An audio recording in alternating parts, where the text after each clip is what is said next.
Oh my god, you're flipping out, dude. That's what I said, you guys. There is so much to talk about on this episode. All right, shall we get Oh, going? let's go. I better turn you up a little bit then. I like you a lot though. I mean, Season 2 of The Icebreakers, Episode 5. Voice crack.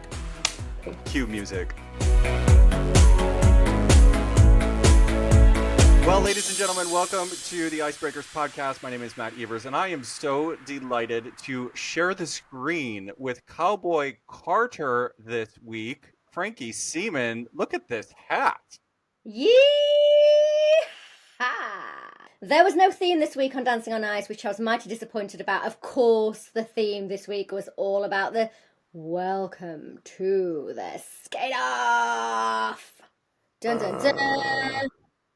I mean, the words skate off were mentioned 746 times on the program today. It was literally like, coming up after the break.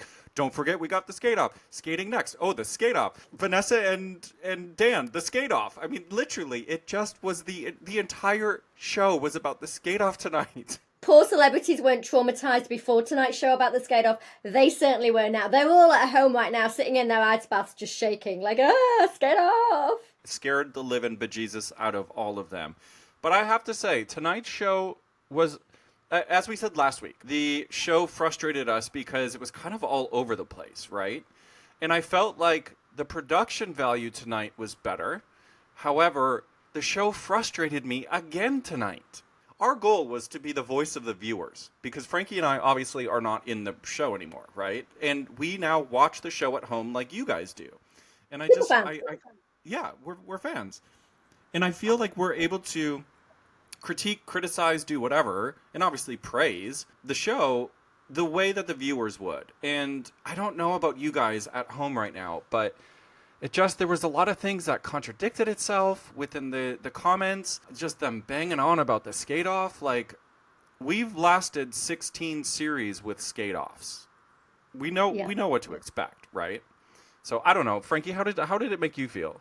Oh, I was triggered on so many levels. I mean, I was triggered at my feet, triggered at my knees, my hips were going, like the whole thing. I had the butterflies. Listen, welcome to the skate off, new professionals, because you've never ever experienced this. And the problem with the skate off is, you're never ready for it. You know, you practice it and you know that it's coming, but you never really truly believe that you're going to be in it. And that's the problem. You need to believe every week, I'm going to be in the skate off, I'm going to be in the skate off. And once you get that mentality in your head, we're going to be in the skate off, then if you're not, it's a bonus. But if you go into every week thinking, oh, we'll be fine, and then you hit you've got to be ready. And I think we saw that tonight with the skate off and the result and what happened. Yeah, well, I want to just pick up exactly what you said because you hit the nail on the head, right? I think what happened tonight with Chris going home, spoiler alert, is that Vanessa Bauer, who was skating with Chris, and now we have Robin, right?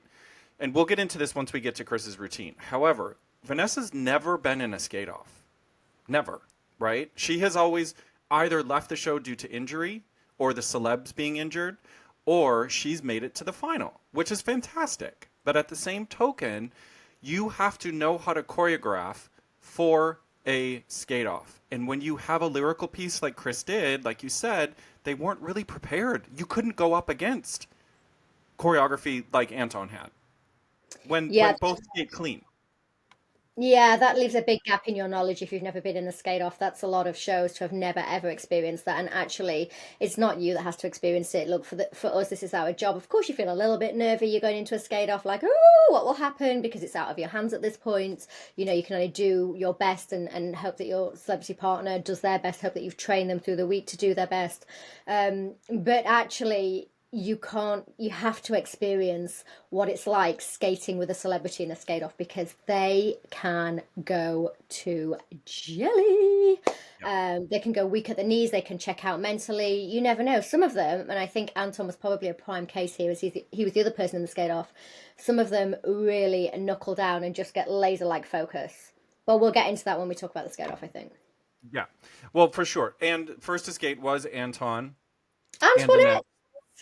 skating to Livin' La Vida Loca, which I was a little bit nervous about when I heard the song reveal, because this track is fast and it's furious, and you just never know what is going to happen with those feet on the ice. Well, can I say that Chris Fountain and I immortalized this track back in 2008, I think. I mean, it was solo skates. He came out and he did this entire Ricky Martin routine. Now, Chris was an excellent skater. I'm not saying Anton isn't. I've always been a big fan of Anton, actually. I think he's a good skater. But this music is not for the faint-hearted. Like, you need to buckle up, cowboy, because this rodeo is going to get rough. Oh, here come the puns. I forgot. That one just popped out. I didn't even mean to do that one. I don't know where it came from. It came from under my hat. Yeah, right.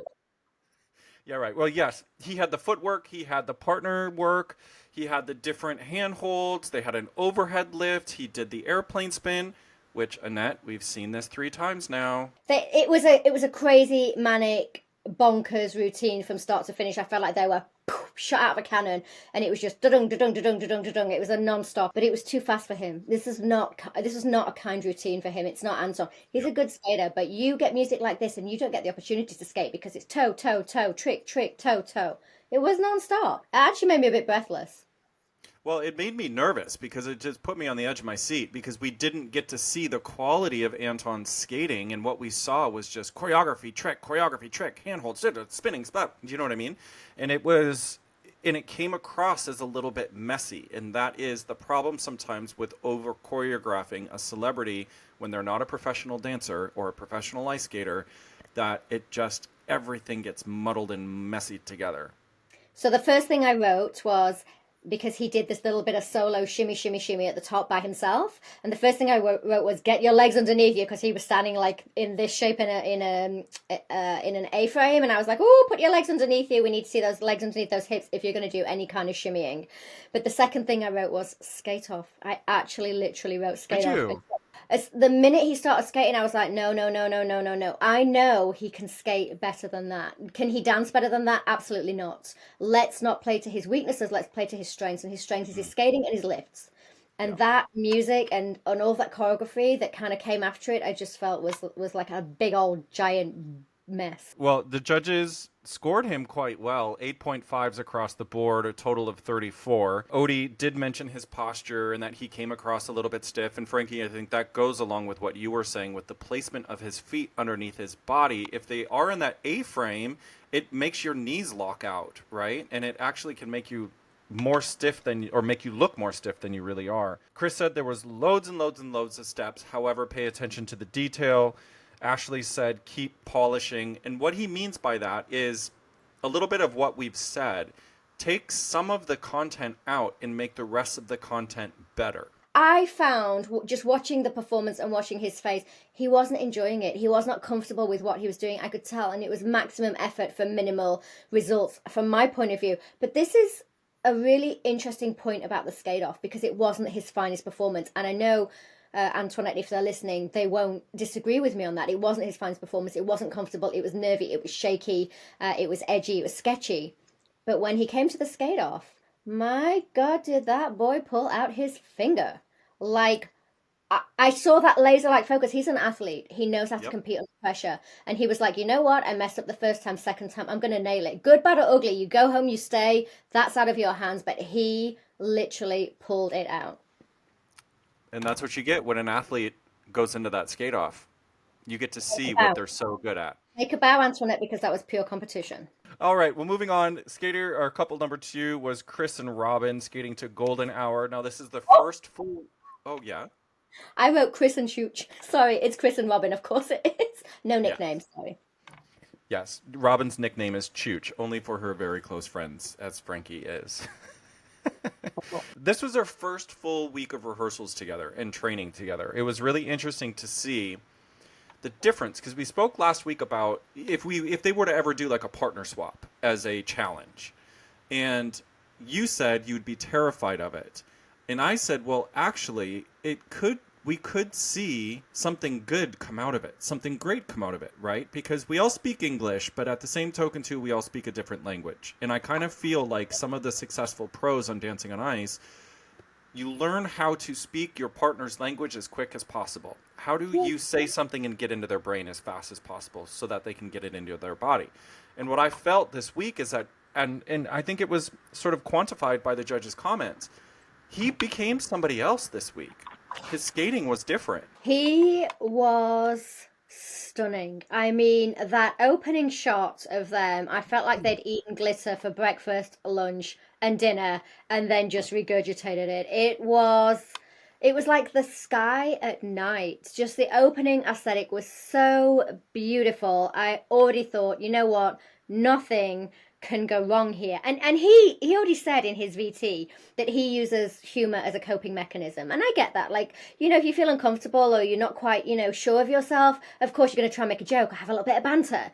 And then somebody gives you this romantic music and you have to emote and you have to feel this other person that you're skating with and connect with them. He was flowing, he was shimmering, it was serene, it was fluid. I just loved it.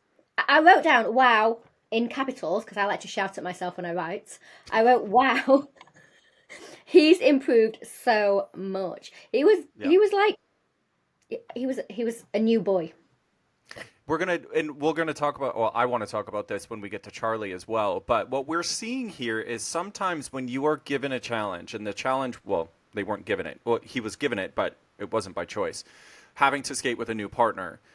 Sometimes what happens is you're so concerned about learning this other person and being able to gel with them so quickly that you then start to forget about the actual skating, and your head gets out of its way. Yeah. Right? And that's why I think we're seeing with Charlie as well as Chris this week is different skaters. And it's like their skill level jumped up 10 points. And I will say the only thing that I wrote down as a critique for Chris, not that it matters because unfortunately their journey has ended, but he just needed to learn how to connect with Robin a little bit, and it's tiny little things like head positions. When they did that leg lift kind of carry lift that they did, Robin looked towards the audience or towards camera, but then Chris was looking the other direction. And I think if they could have looked in the same direction, it would have just created a little bit more of an intimate feel. We could have seen a lot more from Chris, and I thought he was a brilliant skater. I really liked what he brought to the show. We saw a lot of sort of diversity with him, with his skating to something funny, fast, now something romantic. So it's unfortunate. He had some incredible tricks. We saw him do the hydro glide earlier on tonight. We saw him do the skate glide. Really, really difficult, high strength, high level tricks that we don't often see male celebrities perform. We often see females perform them because we feel like they can be more supported by their partner. But in this case, he was completely on his own, doing tricks that I haven't seen other male skaters do ever, even the likes of kind of Ray Quinn and stuff. So I was really impressed with his skating. But of course, they skated second. And as I've pointed out in the past, you skate second and it's a dodgy place to skate. So watch out, folks. The judges scored him 8s across the board, giving him a 32, and unfortunately he was put into the skate off. Now, this is where I wanted to unpack something that makes me very confused. And I say this in regards to sort of the narrative that the show is pulling right now. Vanessa Bauer did the choreography for this routine. Okay? But then we see in other routines that Dan and Karen do the choreography. Or then in other routines, the professional does the choreography. Now, with no disrespect to Vanessa Bauer, Robin is a very accomplished professional and has the capability and capacity to do that choreography. So this is where I'm like, okay, well, what happened here? And maybe that was a mutual decision between Chris, Robin, production, Vanessa, XYZ. But I didn't like it. It made me feel very uncomfortable for Robin's point of view. Yeah.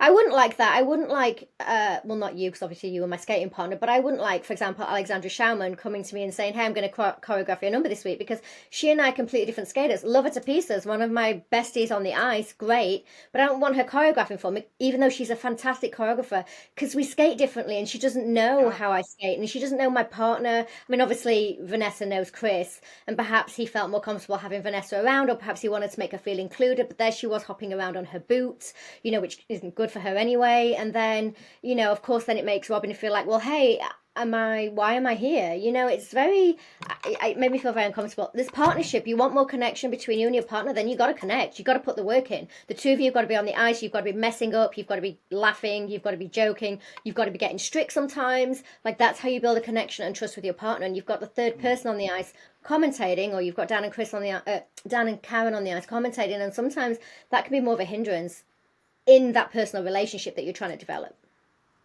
Just was very confusing to me because it's throwing in extra sort of angles into Noise, what the show. Yeah, a lot of extra. noise. Exactly. And even for us as the viewers, right? Because again, it's just okay, well, who is choreographing the show? And if it is down to the professionals to choreograph, how come some people get extra help and other people don't?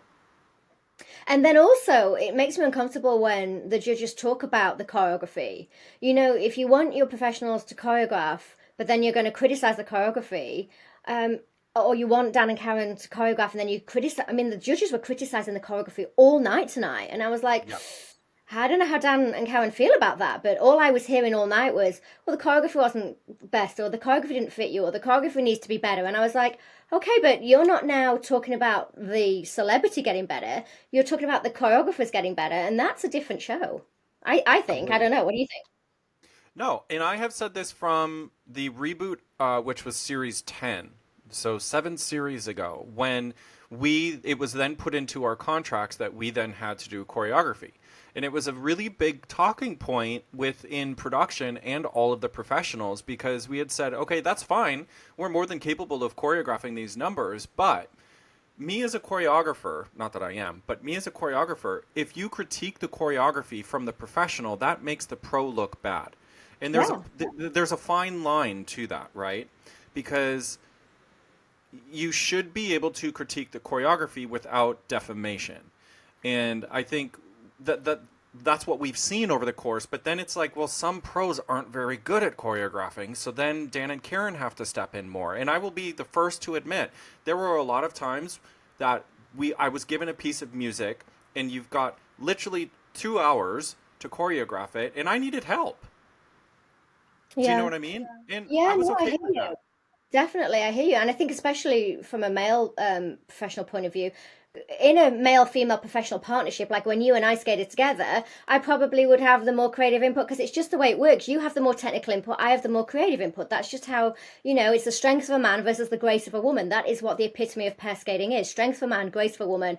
That's how it works. And so I can understand why you, as a professional male and as other professional males, might think, oh, I'm not quite sure if this looks right or if it feels right because you're working with a celebrity who's not a professional and they can't say to you, I don't like that, it feels funny. So I Yeah. totally get that. But then you're right, when the judges are critiquing the choreography, what they should be saying is, we enjoyed the choreography, but it wasn't quite executed correctly by the celebrity. They should be more focusing on the Bingo. execution of the choreography, not the actual choreography itself, because then you're basically saying, well, your work's not good enough to the pro skater, and that's not cool. Or to Dan and Karen, more to the point, and that's not cool.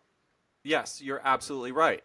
You're absolutely right. Because regardless of if the pro does the choreography, we are overseen by two other heads of state.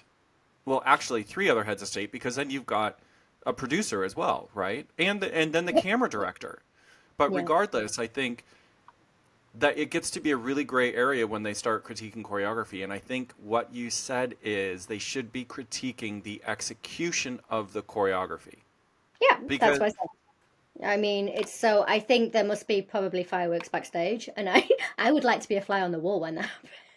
So I feel like, and my rant is over. who's been Rant over. critiquing my choreography? I will see you backstage. Fisticuffs. All right, moving on. All right, skating third was Molly and Colin. Hotttogo. It's That's all I Mollin. got. It's Molly and Colin. It's Mollin. Speaking of cheerleaders, okay, I'm gonna say this too. The VTs, come on, they're outdated, man. Going to a cheer camp and do you know what I mean? Like I feel like it's a little bit egg on toast. And I they think should you be mean egg on skating. bread. Egg on the- toast is lovely. Egg on bread, not so much. exactly. Is that the actual saying, egg on bread? Yeah. Oh, well, there you go. That shows you how much of my knowledge I have. That's how Um, awkward it was. You can't even get the expression right. It was so awkward. exactly. But it's this is a skating show, and I want to see them training, right? I want to see the trips and the falls and the mishaps in training on the ice. I don't necessarily need to see Molly and Colin going to a cheer camp, as amazing as those cheerleaders are. Like, come on, right? No, I agree with you. Because you don't really get much from it because they're a You bit get nothing confused. from it. As the viewer, you get nothing from it.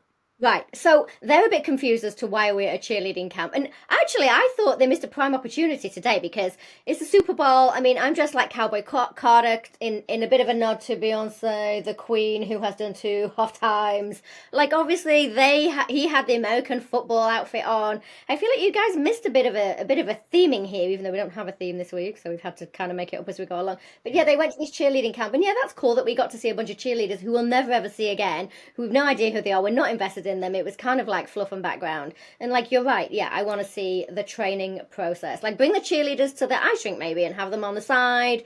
Give me an Yes. M, give me an O. Yeah, great. Yes. And that goes for a lot of the VT because I have that written down for somewhere for somebody else too. But anyway, regardless. All right, let's get to the skating because we're getting way off track. It's just been Um, rant after rant tonight. Rant, rant, rant, rant. so I will say Molly looked fantastic in the beginning. Everything was so on the beat.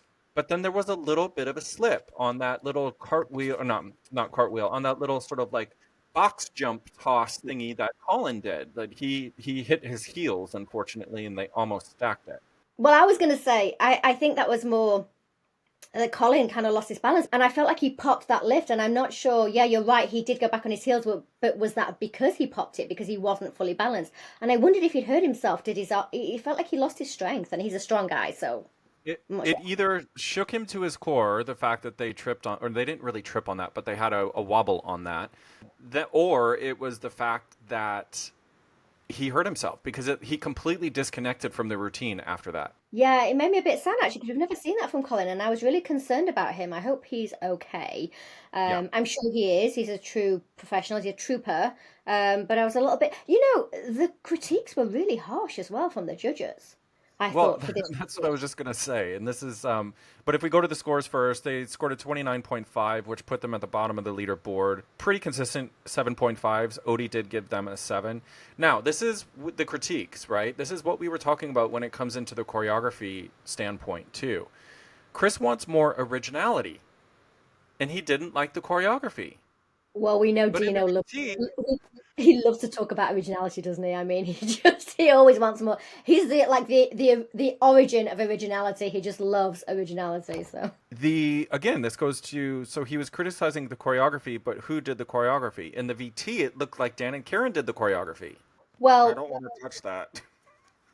Oyo, oyo, oyo, oyo, oyo, no, because well, maybe that's something that Karen and Dino can work out backstage afterwards when they're in the car on the way home. It's going to be Yeah. a long ride home, peeps. A long ride. I've been there. That should have been the VT, the long ride home. A long ride home. Yeah, I don't know who he was judging there. He did say that the lines and the finishes weren't great, and this is the kind of constructive criticism we need. Yeah, okay, the lines and the finishes he didn't think were good enough. I didn't think they were. I thought they were pretty good actually. I had to. Sorry, Dino. I Disagree. thought I thought for Molly that they were decent. Yes, they could be better, and as Odie and Jane both said, they want to see her land softer. They want to see straighter lines. Because, like in that 3 jump that she did, and then the butterfly, her legs were a bit kinked up, right? And for Molly, that's a great critique because once she corrects those things, it'll be so obvious. I mean, I thought she was really good this week. She looked like she was loving it. And actually, you're right. It felt to me like Colin wasn't quite happy with the Hmm. performance. But I thought Molly, she attacked it. She was kind of really in the moment. I thought she was the epitome of cheerleader, actually. So I think in Yeah. terms of character and performance, I thought she nailed it. The first half of that routine was spot on. I was like, damn, she's going for gold here. But then, it just kind of fell apart after that wobble. But Welcome to But Dancing on Ice, people. You just never know. that ice is slippery stuff. All right, couple number 4, Michaela and Mark skating to Chasing Cars. I mean, I'll say it again, week after week after week. Just, she is the epitome of dancing on ice. This woman gives me hope. So, by the way, Kieran Bracken, and I'm going back, way back, back into time. Kieran Bracken, who won Series 2. 2 in 2007, he skated to Chasing Cars. Now, those are big shoes to fill. And Chasing Cars is one of my favorite tracks. I absolutely love it. I thought this was sublime. I Mhm. loved it. It reminded me of last year when Adele Roberts skated to The Matrix with Mark Hanaretti, in fact, again. It was just another iconic moment. I felt like this was one of those moments where you just stop. You stop writing stuff down, you just watch the Mhm. piece, and you just enjoy it. 100%. It wasn't perfect, right? No. It Oh, yeah, wasn't perfect. And I I agree. think she knows that, right? And I think Mark knows that too. But it was stunning. It was Beautiful. so well choreographed for her. The quality of the skating is getting a lot better. And what I mean by that is she's now starting to. I kind of feel. Okay. I kind of feel like with Michaela that her skating boots haven't broken in yet. Do you know what I Yeah. mean? Do you know what I mean? Like it's like she goes to bend, but then it doesn't actually happen. And we as skaters kind of equate that to when your boots are still really stiff. It's hard to get down into that ice. But you can see she's trying, and it's getting better week after week after week. And that's I mean, me being super critical. I've had my skates 15 years and I still don't feel like they're broken in yet, so I can totally relate to this. But it was a bit stiff. But it was stunning. I did agree with Oti though, because Oti said that she felt it needed a bit more breathing space. And I think that was the only thing, if I was going to be teeny tiny bit picky, and this is like the smallest of comments, but I want to bring it to everyone's attention, is that the choreography was quite full. Now she's a capable skater, so she managed to hit everything. But sometimes when you have continuous choreography without any breathing spaces at all, it can be hard to connect with your audience, with the camera, with your partner. They Hmm. didn't fail to do that. I feel like they actually encompassed everything, but they only just managed it. And I felt if they just had one more breathing space in there, we could have reached a deeper depth of emotion. Because Chris said that he thought this was a romantic piece. I disagree. I don't think it is a romantic piece. I think they played it perfectly. I think it's melodramatic, and I liked the drama. I liked that they picked the dynamic beats over and above the romance. I know Dino didn't, so we're gonna have to agree to disagree on that. But I thought there was just so much power within that routine. And interestingly enough, you brought up the fact that Kieran Bracken and Melanie Lambert skated to this and won the series. I believe they did this as their favorite skate too They in the did. final. Yeah, And they it did. wasn't romantic. It was dynamic. Yeah. So it was Yeah. interesting to hear Chris say that he thought that this should be a romantic piece.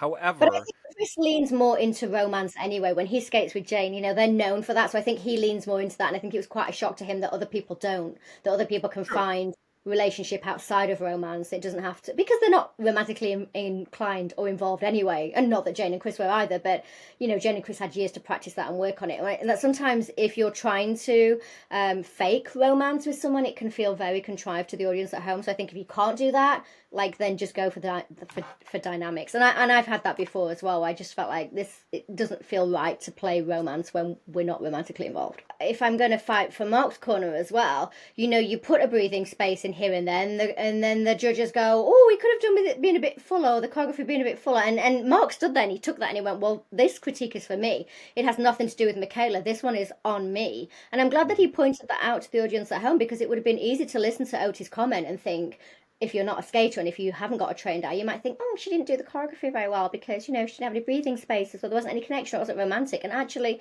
Mark was right to say that was on me. That was a choreographic choice that I made. And that's not on Michaela, because she executed the choreography perfectly. Well, not quite perfectly, but almost perfectly. Chef's kiss. Yeah, absolutely loved it. Absolutely loved it. Skating fifth, Charlie and Brendan to Common People. Brand new partnership. Unfortunately, as we saw, Eric got injured this week. I And have.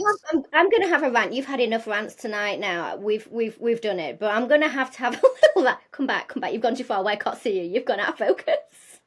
I'm going to have a little rant. In the past, sometimes when a partner got injured and it was quite last minute, and this could have happened last week as well with Robin and Vanessa. Why didn't this couple get a bye through to next week? We've had that in the past where couples have had a bye, and obviously Eric got injured. They said it can't be too serious of an injury because it's only a week, so we wish him well and we hope to see him back as soon as possible. It was lovely that Brendan could step in for this week. And you're right, of course, it was nice that Charlie got to skate with a different partner and experience that, and it did enhance her performance. I agree there, but why didn't they just get a bye straight? They're risking injuring more and more pros. We've had so many injuries this year, and I don't know, and I'm pretty sure it's because they didn't have enough time to rehearse, so skating isn't in their body. They broke up mid-December. So the celebrities have been skating for 2 months. They break up mid-December, so they have almost a month off before they come back. That's not cool. And this is why yeah, we're seeing so many injuries. And Eric is an Olympic and world skater. He is not, he could lift Charlie, with his eyes closed and a paper bag on his head. No problem. He can do it in the dark. So for him to get injured, something's gone wrong. Something's gone really wrong. And I think it's because the celebrities this year just haven't had enough time. And Sam's injured. I mean, we haven't really spoken much about Sam's injury. It's been kind of pushed away. But I'm sure he's probably still carrying the injury from last week. Now we know that, Eric's gotten injured and it's not Charlie's fault. Of course it isn't. But if she's not quite ready, she's going to make silly mistakes. And that's going to put extra pressure on your wrists or your knees or whatever it is you do to save her. It's not fair. And I feel like they're going to have more and more injuries. We're on a skeleton staff right now. I'm just gonna say there was a skate off tonight. Sorry. That's the end of my rant. The floor is No, yours.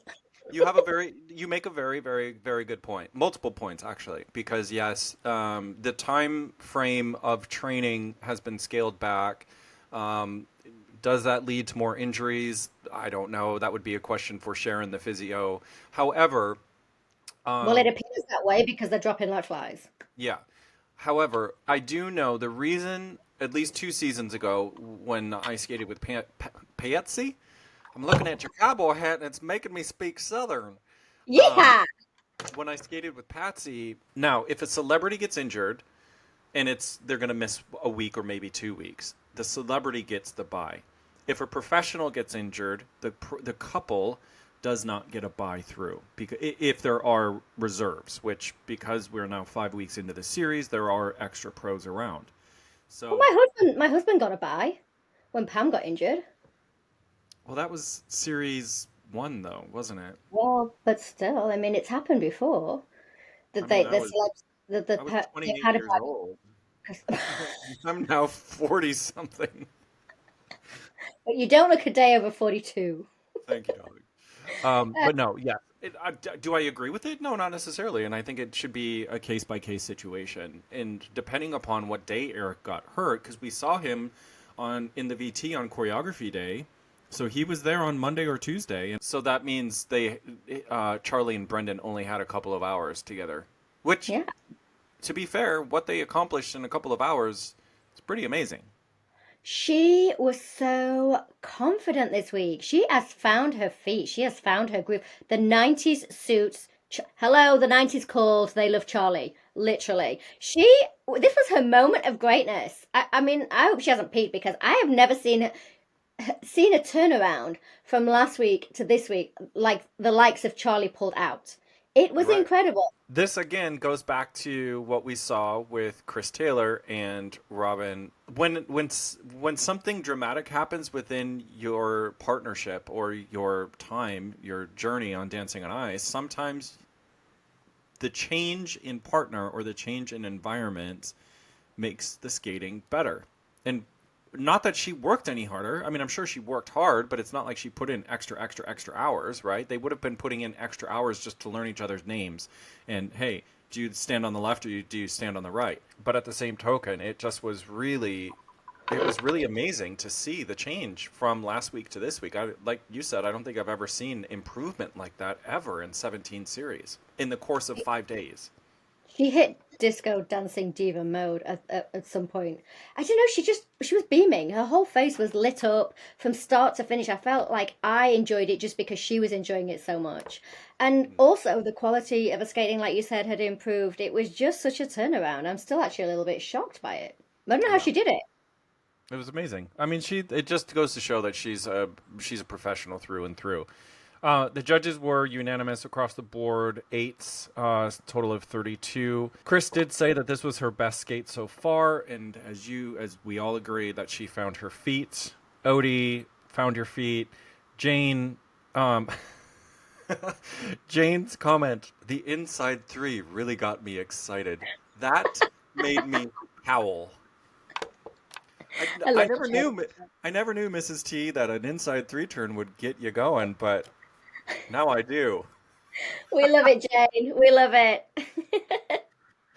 I Um, think Jane loves perfection, and she did perfect that to a T. So well, and I think again, what Jane is, noticing is the improvement, the yeah, skills that people at home aren't necessarily going to be able to pick out. Whereas, as a skater that Jane is, that she's really appreciating the skills, the skating skills that Charlie brought to the ice this week. But well done. Interesting with Charlie though, she was bottom of the leaderboard, but she was saved, right? So it's like the last person on the leaderboard gains extra votes because people are so nervous. And that's why I always said, depending upon where you end up on the leaderboard, sometimes when you're in the middle is can be really scary because people forget to vote for you because they want to obviously save the best and save, the person that's last on that leaderboard. So thankfully Charlie was saved because I'm excited to see what now that she's found her feet, I'm excited to see what she is going to bring. Sam and Molly. Again, this was I just didn't I didn't know what to think of it. It left me really ugh. I agree. It was neither here nor there, unfortunately. Now, I love Sam's skating. I love his I skate. think his skating, he could win the competition with the skating that he has because I think for me, he's already won it. He's just an incredible skater.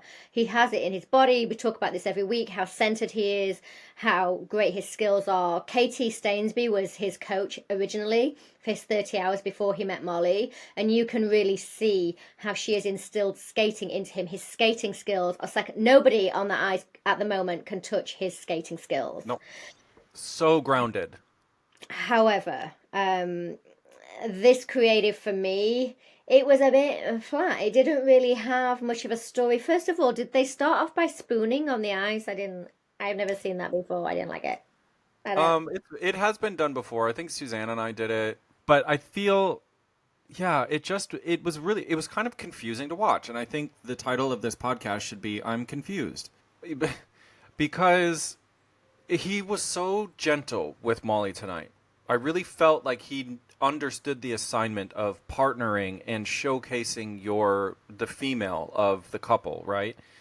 Yeah, And it was yes, it was powerful, but then it got a little bit tentative. Like it just had this sort of like mixed bag of tricks, and again, the basic skating is there. I'm not faulting any of that, but it just was. And him being an actor, I thought that it would have come out a little bit more. I don't know.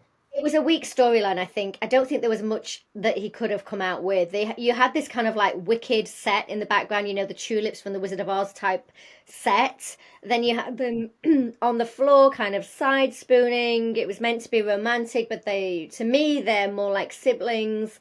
They're more like brother and sister type of relationship. And again, this is where I don't like when you feel that you have to force a romance because it feels very contrived. And I think that's what they were trying to do. But I think neither of them were particularly comfortable with it. And that made us feel uncomfortable with it. I mean, Okay. I didn't. Yeah, no, for sure. Oh, did I have we mentioned though that there was a skate off tonight? There was a skate off tonight. Yeah, yeah, Yeah. there was. Yeah, Okay. yeah. No, thanks for reminding me because I had almost forgotten. Somebody said it. One of the judges said that they thought it was quite fresh, but I have seen him do knee slides now on multiple weeks, and I possibly need to stop seeing him doing knee slides. I think I've had enough. He's a great knee slider, and people at home, knee sliding on the ice is not easy. It's chaotic. You put your knee on the ice and you immediately lose control of the grip that you had with your blade. Once you put that fabric down, it can slip and slide all over the place. You have to have super, super core strength to be able to control fabric sliding on the ice. And you never know if the ice is slightly wetter or if the ice is slightly drier or coarse, you're going to go faster, slower. You might rotate, you might not rotate. Like, it's not easy to control. So yes, he's very, very good at it, but I've seen it now. So I'm done. Yes. Can we now get a round of applause for the judges? Thank you very much. I think probably in the first time the history of this show have we seen a split panel. Well, at least with this series. Odie 7.5, Ashley 8, Jane 8.5, and Chris a 9. Thank you for originality, judges. Well, we know Dino loves originality, so there you go. You're welcome. Exactly. But I have to say, I agree with everybody on the panel. Even though the judges, even though they were all split across the board, right? They all brought a very good point. Now, this is what we need to discuss with the judges' critiques with Sam and Molly. We are seeing the difference between the dancing choreographers, Ashley and Odie, and the skating choreographers, Jane and Chris. And if you look at those marks, you can see there's the difference. Sam is getting judged on his skating from Jane and Chris, which is why we had an 8.5 and a 9. Right. However, Odie and Ashley are judging him on the performance, which we felt fell a bit flat, hence the 7.5 and an 8. So with seeing people on socials talking about, oh, they don't know what they're talking about. Well, they do, right? And we're looking at different things. Yeah, they're and they should be.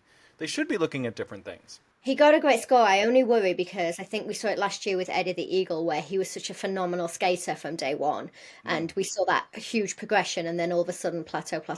And I don't want to see the same thing with Sam. So Molly, if you're listening, I need you to start really pushing this. And you're right, of course, mindful of the injury. But we need to start seeing new tricks and, just different choreography and just different ways of showcasing his amazing, incredible skills. And if you guys don't know or haven't caught up yet, Frankie and Alexandra Schauman have our bonus episode each week on Wednesdays and Thursdays called The Lookbook. And Frankie, I really want you to discuss this week about the boys' trousers, because Chris's trousers and Sam's trousers were high waters. And maybe that was a creative decision, but I don't think it was, because it doesn't look very good. I mean, you sew costumes, like you're a seamstress. You know how to create fantastic looks, right? So can you please just touch upon that? We're not going to do it tonight, but... Yeah, we definitely will. So yeah, join Alexandra Schauman and I this week, where we will be discussing and dissecting all of the glamorous looks, your hair, your makeup, the costumes, the creatives. We've got it all for you. Can't wait for that. Okay, last but not least, Dan and Vanessa skating to the Lionheart, and the headbanger's back. I feel like they mentioned the headbanger almost as many times as they mentioned the skate off. Look, we know that when you put a big trick, a big scary trick like a headbanger, and it is scary for male celebrities, but we know that when that happens, the entire focus becomes the headbanger. And Dan even said it himself, even recognized it himself when they were interviewing him afterwards. All they focused on was the headbanger, and it showed because his skating skills regressed. And God knows, I love this man's skating skills. They are smooth. But tonight, for me, I felt like he stepped backwards a little bit, and everything was just focusing on the headbanger. And bearing in mind that headbanger was at the end of the routine. So he tripped himself up at the beginning. He was shaky. His feet weren't underneath him. He was a little bit in that A-frame again that we talked about.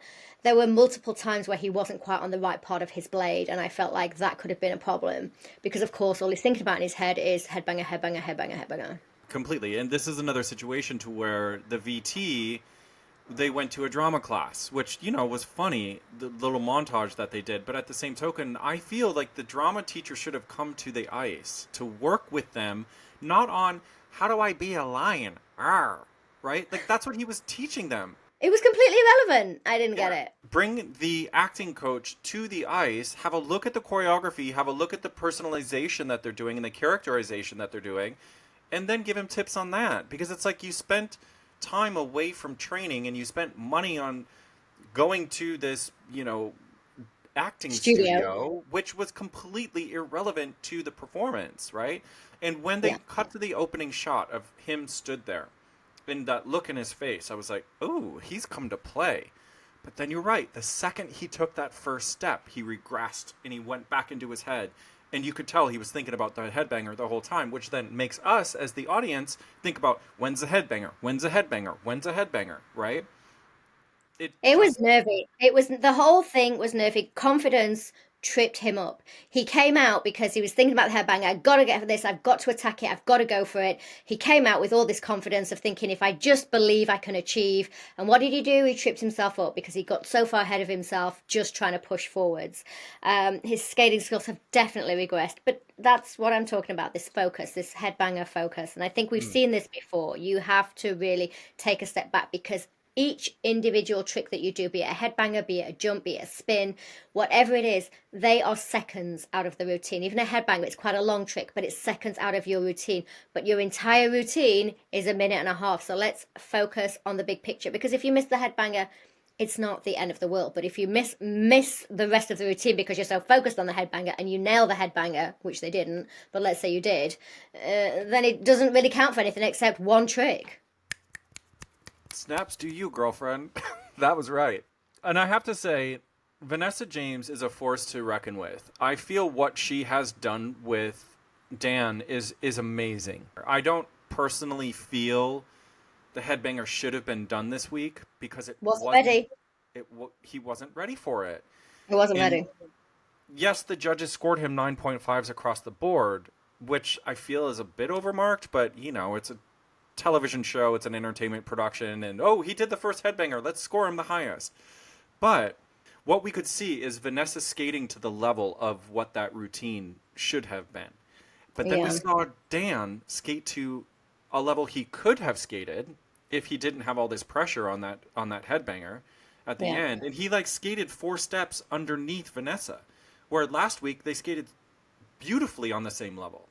And it just, Yeah. I think them getting pressured into doing that headbanger was the demise of this routine. Granted, they're safe, they got through, the scores were high, TV show got what it wanted, but at the end of the day, it's like, I still want to enjoy these performances for what they are.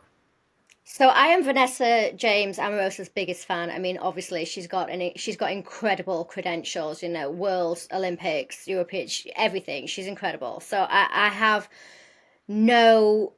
I take no joy in criticizing anything about her skating or this routine, but I have to say, you know, in the kind of profession that she was in as a pair skater, she wouldn't have done the headbanger an awful lot. She hasn't had a long professional career; she's had a long amateur career, and headbangers are not allowed in amateur skating; they're only allowed in professional skating. So now, fast forward to somebody that's done the headbanger probably 10 million times, and counting.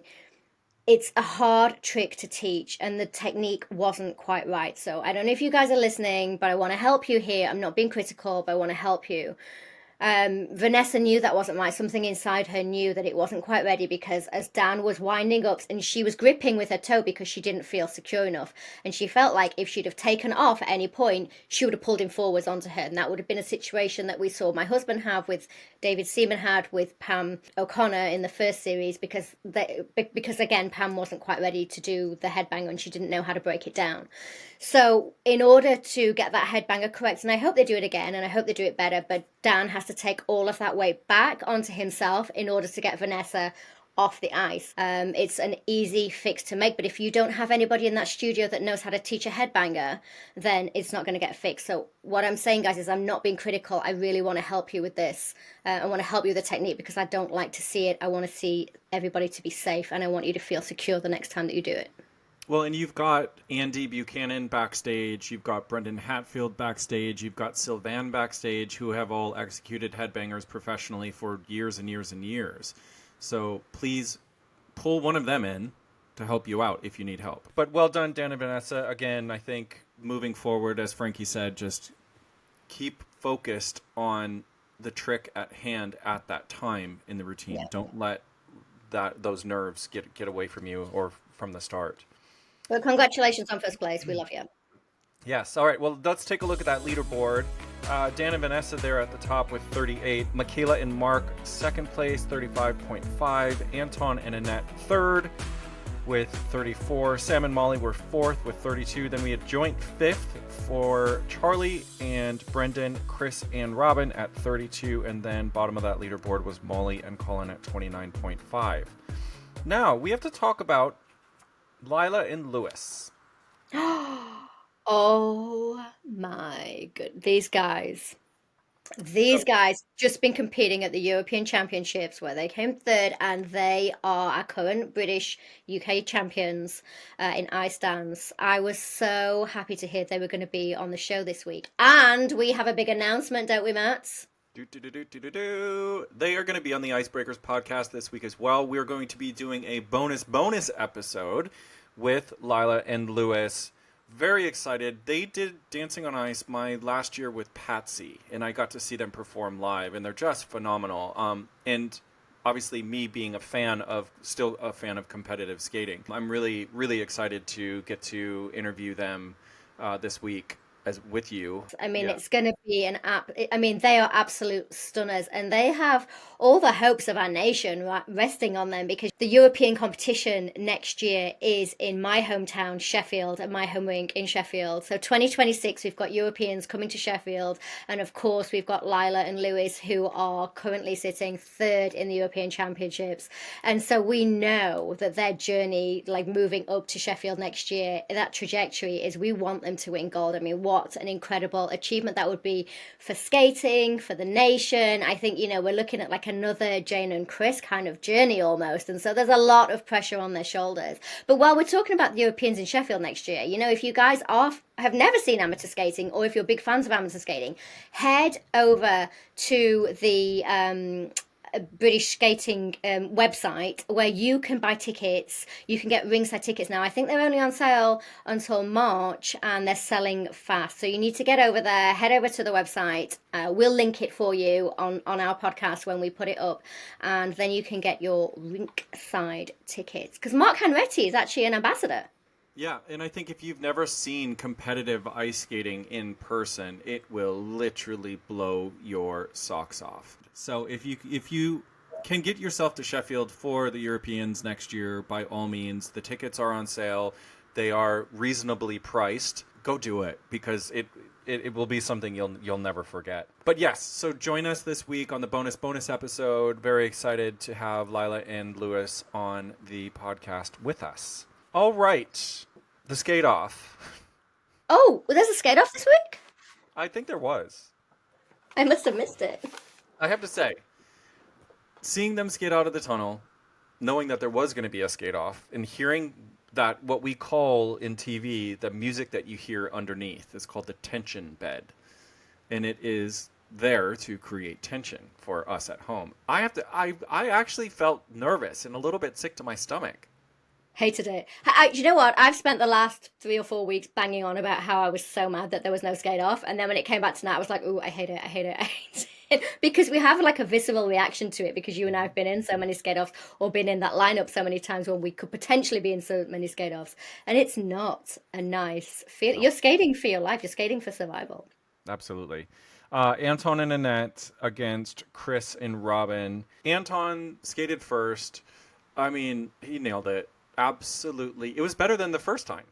So much better. And you know what? This is the athlete mentality. He knew that he was sketchy and edgy and not quite on his game the first time around. And I bet he went backstage, had a little chat with himself, and went, right, mate, you are skating for your survival here. If you want to be back next week, you better get this right. And I don't know if he sat down, but he stood there and decided that he was going to come out and do exactly what he'd been doing in rehearsals. And it was like foot perfect, actually, and much better than the first time around. And then you had Chris come out, which I was really gunning for Chris, because he, is such a great skater, but I just didn't feel like he knew how to rise to the occasion. So I said, yeah, I was watching it with my husband, David Seaman, name drop, who is also, of course, has been on many Dancing on Ice and BBC ice skating shows, and he's been in this situation himself. And I said to him, I'm worried about Chris. On paper, I would have thought that Chris would have won this skate off, because I just thought the routine was more beautiful. It was stunning. It was visual. It told a story. There was connection. It just had all the ingredients for the right of a winning recipe. But I said to my husband, I was like, he could lose it, because his go-to mode is improv.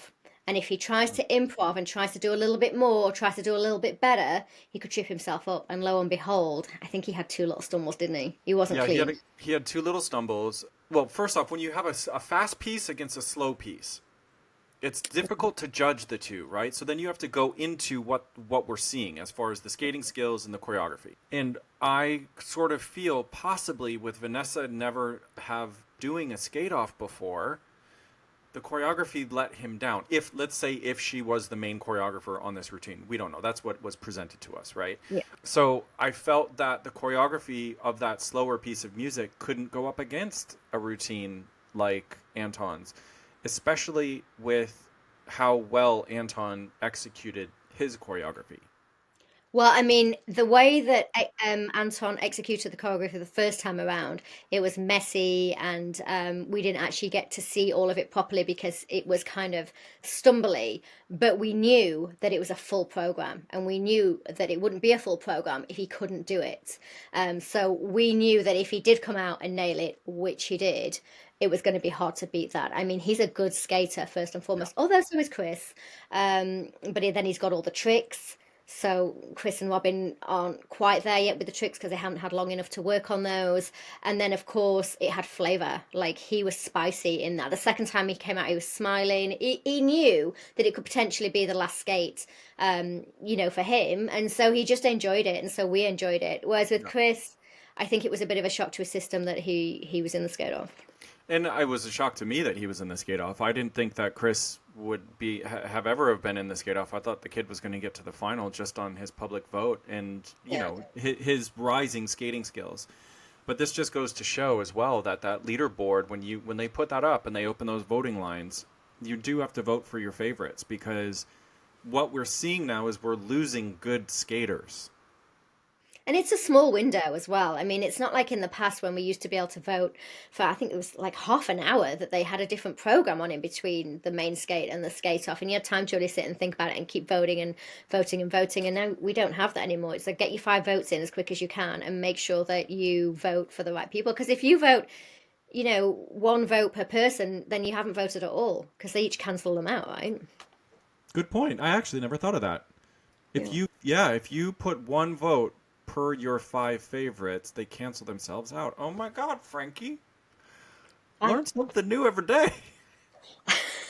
Under this hat is just a massive brain, like a computer. A computer under my hat. Yeah, and I'm just looking here on TikTok. Ash had a question. Did we prefer it when Jane and Chris did the choreography for the routines? And I have to say, on 2 points, yes and yes. Because number 1, it took the responsibility off of the professional. And number 2, it created a level playing field, right? So it became about the execution of the choreography, not about the choreography, because the pros have different experiences with choreography. Not everybody can choreograph a skating routine for a television show. Sometimes skaters only choreograph for a live environment. Sometimes they only do commercial work, and do you know what I mean? Different stuff like that. So yeah, gosh, hopefully that answered your question. I think. Yeah, Ash, I agree with Matt 100%, which is very unusual, I have to say, because we don't normally agree on everything. But I have to say, yeah, you nailed it there, Matt, as well, because I think when you had Chris and Jane overseeing everything, you didn't get what we're seeing at the moment, which is a repetition of these same tricks. Everybody's doing pull-throughs, everybody's doing cartwheels, because Chris and Jane, like you said last week, would come to you, and Dino would say to you, no, we already have a roll up in somebody else's routine, so you have to change it. Well, what else have you got? And I'd be like, wow, why do I have to change it? But he'd be like, because you've got something else to show me. Whereas now, because the pros are all in different rinks around the country and they don't really, obviously speak to each other and tell each other what they're doing, of course we could see multiple cartwheels and multiple pull-throughs, and I think we're losing quality because of that. Yeah. All right, well, we should really wrap this up. Next week is 80s week. I'm so excited. It's my peak. I peaked in the 80s. It's been downhill since there, baby. I don't know if I'm that excited about it, but it'll be fun to have a little theme week with you, Frankie. Thank you so much once again, everybody, for listening. Make sure you guys like, subscribe, share, do your thing. Don't forget, this week we have our bonus episode with Frankie and Alex called The Lookbook, and then as well we have our bonus episode this week with Lila And Lewis talking all about the European Championships and British ice skating in general. And Frankie, my cowboy Carter, have a good week. You have yourself a good week too, partner. Down on the ranch. You can do better than that, girl. I'm gonna go wrangle me some stew. Some stew? Maybe, I don't know. All right, you guys, thanks so much for listening, for watching. We appreciate you. We love you all, and we shall see you same place, same time next week.